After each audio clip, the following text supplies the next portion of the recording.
What is up, guys? Welcome back to another episode of Unboxing It. Now today we're going to be talking about my perfect smartphone. So when the iPhone X was released into stores, I got my hands on it and started to test it and see what I did and didn't like.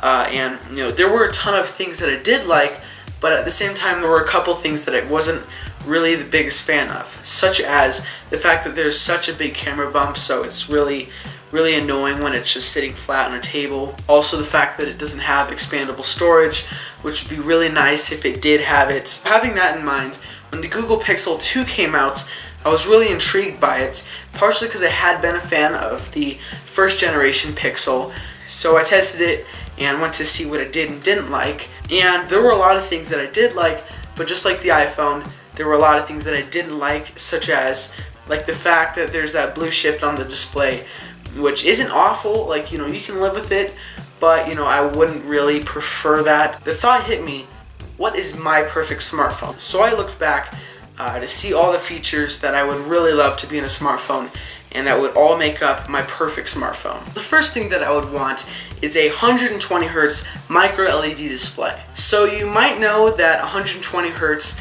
is really only available on an LCD display, and it currently doesn't work with an OLED display or micro LED display. But it's my dream smartphone, so that really doesn't matter. Now you may have also noticed the fact that I said a micro LED display. So if you don't know what that is, a micro LED display is better than an OLED display. But the catch about micro LED displays is the fact that they're not really perfected right now, just because of the fact that micro LED brings a lot of problems to the table in the sense of manufacturing. But again, it's my dream smartphone. Now the second thing I would want is no camera bump, just like they have it on the iPhone SE, which is completely flush. There's no bump whatsoever.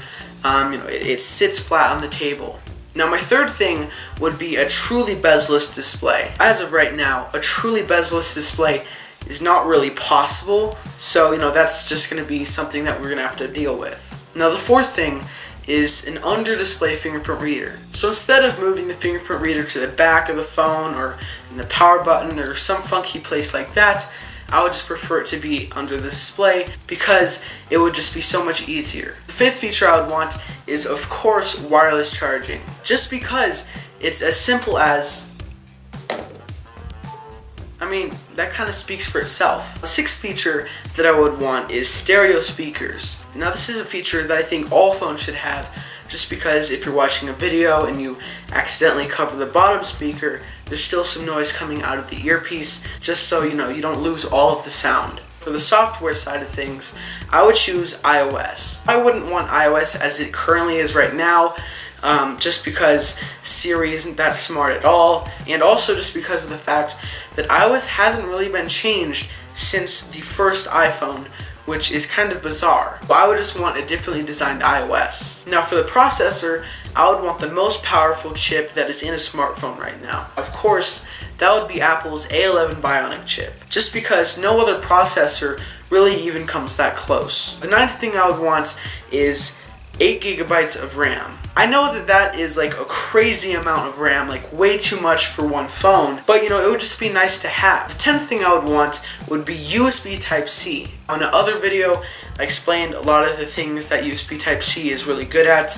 If you want to check it out, I'll leave it in the description below or right up there. But basically, it's just a very powerful port and just something that I would really love for a phone to have. So that is my dream phone. Let me know what you think. Is this the kind of phone that you would want? What would your perfect smartphone be? But with that said, make sure to comment, share, and subscribe below, and I'll see you next one. Peace out.